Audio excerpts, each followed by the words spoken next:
Hi YouTube family, thank you for coming back today. Have you ever heard this sentence? I just want someone to love me for who I am. A few times I have heard it and I ask myself, but darling, who is that really? And in today's video, this is what we're going to be talking about: cultivating our relationship with ourselves and why this is important. Let me tell you a story before we get into it, right? Before I got married, obviously I have which I'll show you one of the days. I had this list of the things that I had expectations for what our relationship would be.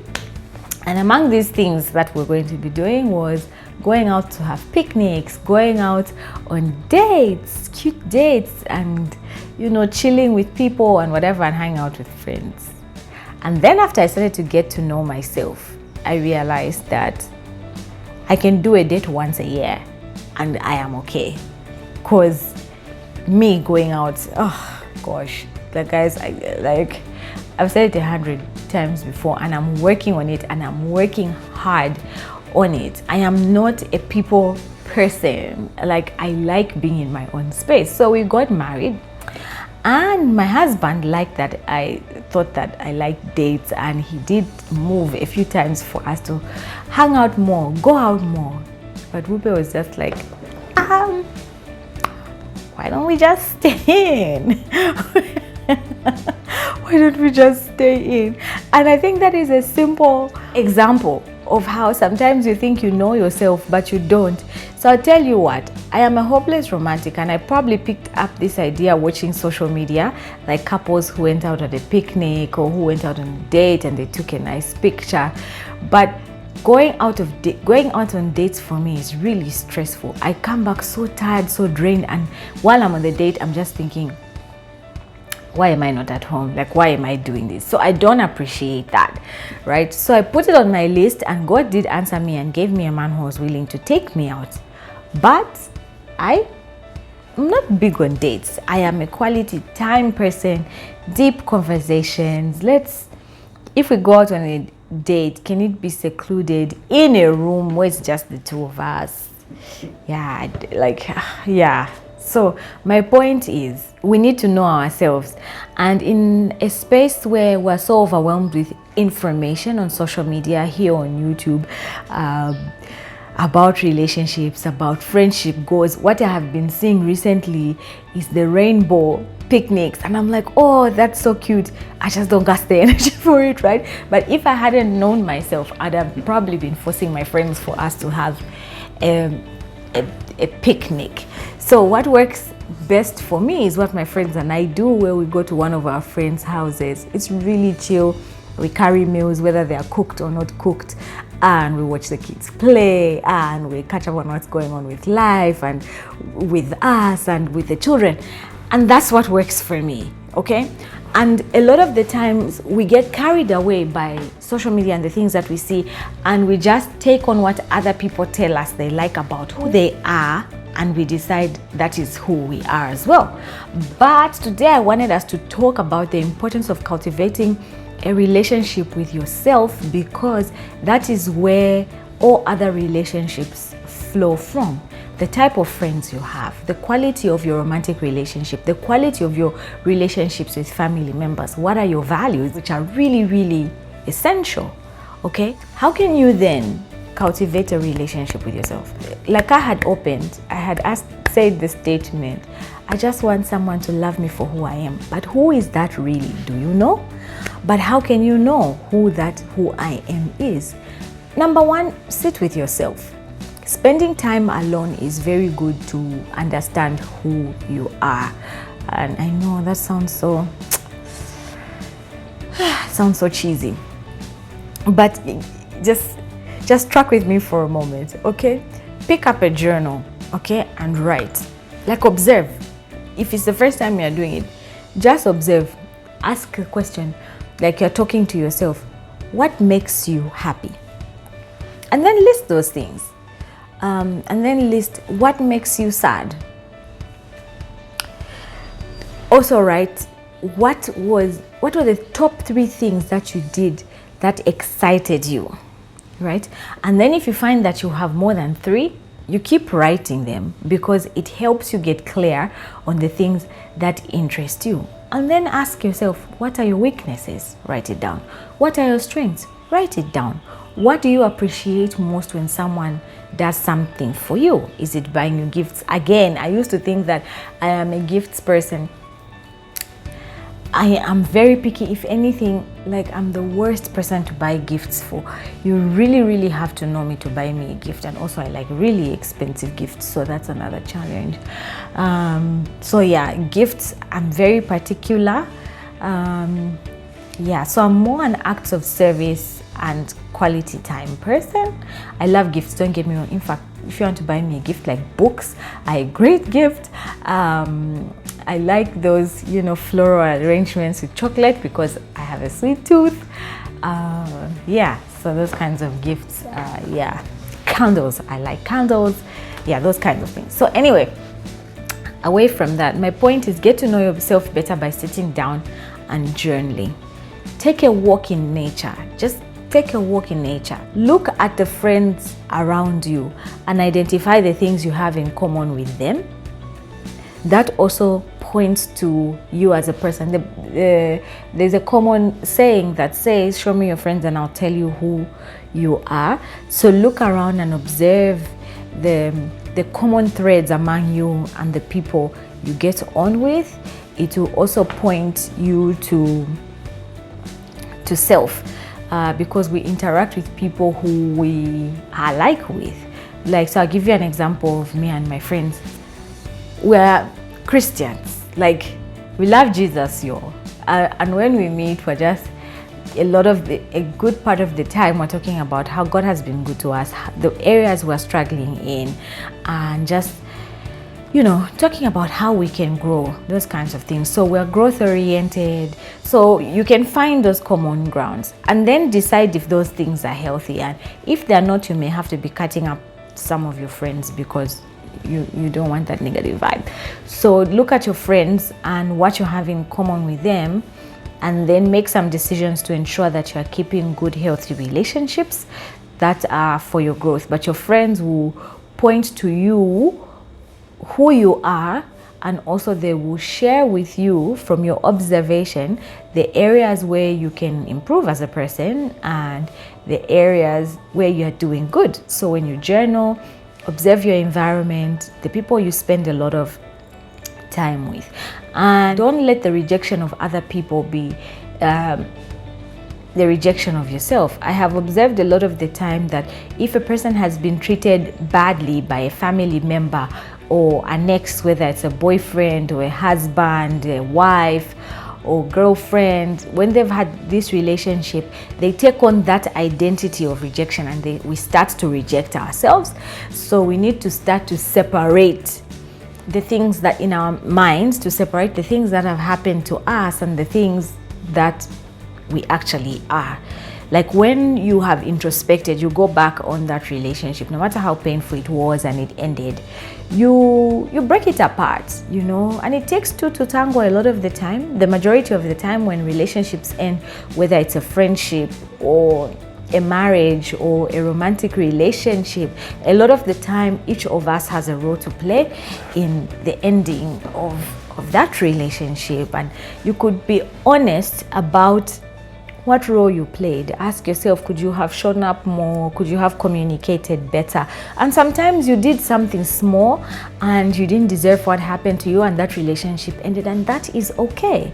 That is okay. Just try to separate the break of that relationship from your identity as a person, right? So maybe that friendship or relationship was not a good fit for you. It doesn't make you a bad person. Maybe you are the one who cheated in that relationship. An introspective question for you would be, why did you gravitate towards that behavior? And I'm not talking about why you gravitated by blaming the other person. You still had the choice to walk away from that relationship without hurting the person. So what is it that you did that contributed to that break? It may be you'll find that it may be a big thing, it may be a small thing, but it gives you an opportunity to start the healing process, and especially detaching, separating rejection from your identity. Relationships end. It doesn't always mean you're a terrible person or that every other relationship that happens is bad. If you find that you are a person who cannot hold down relationships and friendships and whatever, again, it's an opportunity. There's something that you can work on. It doesn't mean you are a terrible human being and there's no hope for you. It just is a pointer. It's a symptom of something that needs to be fixed. So if you can't keep long-lasting friendships, or if you are being betrayed, could it be the type of friends that you are picking, or is it a character flaw within you that needs to be worked on? So you can't know until you understand who you are. From that journaling I talked about, do you have a journal? Do you know your strengths? Do you know your weaknesses? Do you know your interests? Maybe you are picking friends who you don't have any interests with, and you find that relationships don't work because of that. Maybe it's a character flaw. You are not honest. Again, like I said in my last video about faith and salvation, do check it out. Sometimes, if you are many times, if you are not a Christian, you have sin working inside of you. And if you don't have a relationship with the Lord Jesus Christ, you find that sin is harder for you to overcome. Some sins impossible to overcome, because you find that you're just inherently a thief. And in your heart, you don't want to be a thief, or you don't want to be a liar, or you don't want to be a gossip. But if you don't have the Holy Spirit working on the inside of you, and you're trying to fight these things on your own, it will not work. And when you're in university as a student, it forms a great foundation for you to make lifelong friends. But if there are character traits that you are not building, it's very difficult to have a support system that can trust you and that can carry you through your life and be there for you. So again, all these relationships, whether they are breakups, whatever, go back to that space where you can be on your own and ask these questions. Like, there are people who spend a lot of time alone, but when they are alone, they're either lost in a book. Books are good, read all the time, but you are lost in a book, or you are always watching series and you're not paying attention to yourself. And subconsciously, you're recording these messages about who you are, and sometimes they're not healthy.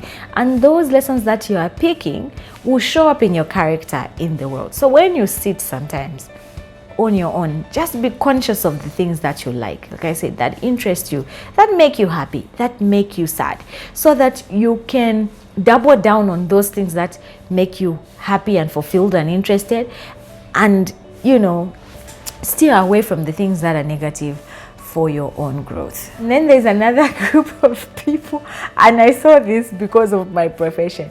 When I was in law school at university, a lot of people clustered themselves, again, it's a question of identity, clustered themselves according to what we were studying, right? You would find the law students would be a lot on their own, the education students would be on their own, the natural sciences students would be on their own, and for purposes of studying, that's great. But in real life, a lot of people have decided to mix their identity with either their business or their career. Again, separate the person from your work and from your career. If Bupe was not a lawyer, who is she really? What are her interests? And some people, law is their interest, and that's great. It's not mine. So yeah, don't intertwine your identity with things. Like, stand apart. How can I say? Like, when you love someone, when you're in love, yeah, I love love. When you love someone, you take interest in who they are.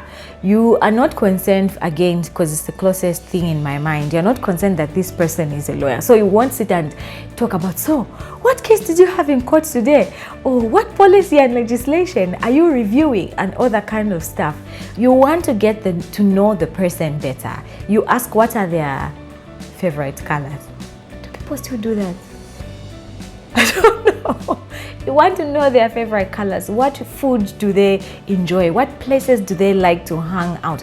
Who is their family? Who are their friends? How can you make this person more happy? And I just want you to apply that simple analogy to the relationship with yourself. So you already know that you're studying law. You already know that you're studying development studies or engineering or whatever, special education. you already know that, and pursue that and commit to that. But like, take an interest in yourself. Go out on your own. Do you like to go on your own to the movies, or do you enjoy company? Do you enjoy people? And what is it about those people that you enjoy? So I think that would be the best way I can put it. When you love someone, you pay attention to them, right? So I'd like you to take that same interest you have in other people and then show it to yourself, so that you can understand yourself better, because the quality of who you are is the quality of person you're going to bring to relationships, and that is the quality of relationship you're going to have. So if you have insecurities, for instance, or relationships in your past that have not been healed because of a breakup, or because you have abandonment issues from a parent, or you were mistreated by a step parent, if you don't heal those things, and maybe they now manifest as you giving is a good thing, but there's some people who give from a place of brokenness, because you are giving and asking for love in return, and then it manifests itself as a relationship that is toxic, because there's that very popular saying about givers need to know when to stop because takers don't. So when you're giving from a place of brokenness, the takers will keep taking and taking and taking, because brokenness tends to attract brokenness. I don't know why, but it seems to me a lot of the relationships I have seen and I have experienced, when I was broken and in a place where I was struggling with things that were emanating from my family, or when I was cheated on, or my poor decisions in relationships, and there were many, I found that every time I was dating someone who was broken. And when I researched, I found that a lot of the time when you're broken, you attract brokenness. But when you're a bit more on the whole side, or on the healing journey, you tend to find that the people who come along your path are people who are on a similar journey with you or ahead of you. And then it becomes a beautiful growth journey that you do with this person. And even when a person who is broken, a little more broken than you are, or who is in a season where they're figuring things out, comes along, the separation happens almost naturally, because you identify there's a lot you can't jail. You know, when someone is broken and another person is broken, it's easy for those pieces to mix, because you can relate. Oh, so you were hurt, your father abandoned you, or you were cheated on. Yeah, I was cheated on. Or you have two different brokenness, but those brokenness identify with each other, and then you start to lean on each other for something that you can't provide each other, and you end up hurting each other. And when that one breaks, it hurts more than the person who cheated on you, because you're like, oh, but I trusted in this person, I invested in this person, but look how they have hurt me. And that is perpetuated because there was an unhealthy bond that was created.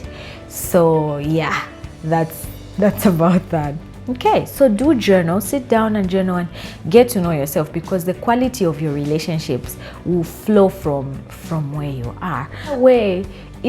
Especially if you're not in a great space, another way to get to know yourself is study the body and some psychology. I know that sounds a bit deep, but simple things like, let me show you. I'm trying to stop smiling.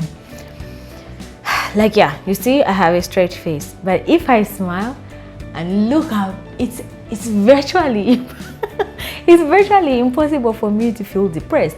So there's certain simple things like how you work your facial muscles that can help you move into a happier space, right?